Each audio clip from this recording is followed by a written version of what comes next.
আসসালামু আলাইকুম। আসিয়া কিচেনে সবাইকে স্বাগতম। গরুর মাংস সবারই প্রিয়। আজ আমি আলু দিয়ে গরুর মাংস রান্না করব। প্রথমে গরুর মাংসটা ভালো করে ধুয়ে নিব। মাংসের মধ্যে অনেক রক্ত থাকে, তাই ভালো করে মাংসটা ধুয়ে নিতে হবে।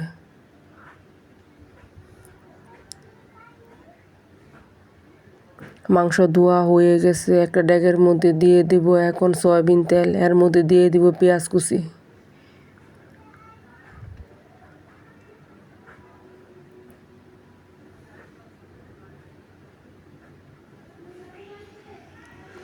পেঁয়াজ কুচিটা হালকা বাদামি কালার হয়ে গেলে পেঁয়াজ কুচির মধ্যে দিয়ে দিব পানি। এর মধ্যে দিয়ে দিব একটু হলুদের গুঁড়া, মরিচের গুঁড়া, ধনিয়ার গুঁড়া, রসুন বাটা, আদা বাটা দিয়ে মশলাটা কষিয়ে নিব।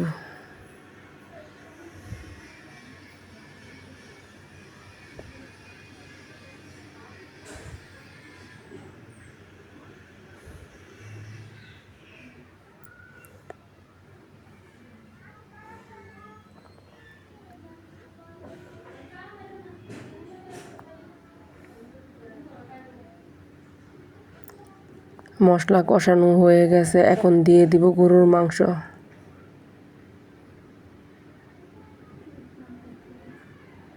গরুর মাংসটা দিয়ে মশলার সাথে ভালো করে মিশিয়ে নিব।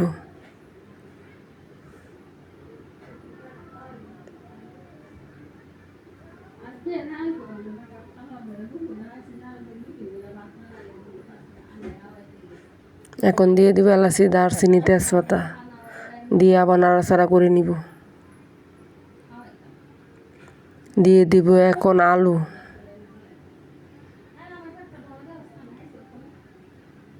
আলুটা মাংসের সাথে ভালো করে মিশিয়ে নিব।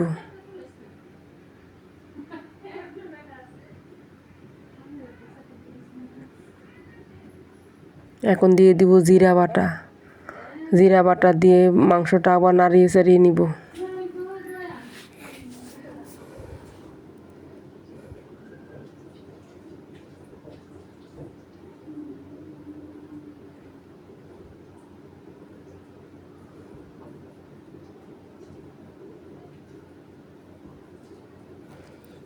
মাংস কষানো হয়ে গেছে, এখন দিয়ে দিব গরম পানি।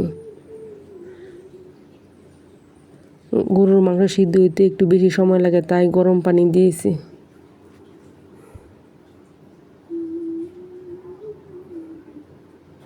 এখন ঢাকা দিয়ে রাখবো।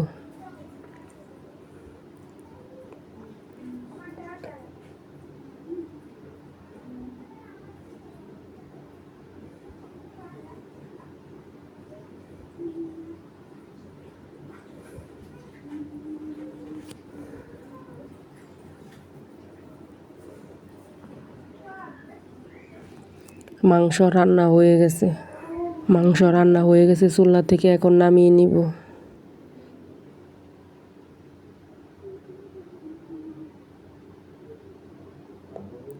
মাংসের কালারটা অনেক সুন্দর হয়েছে।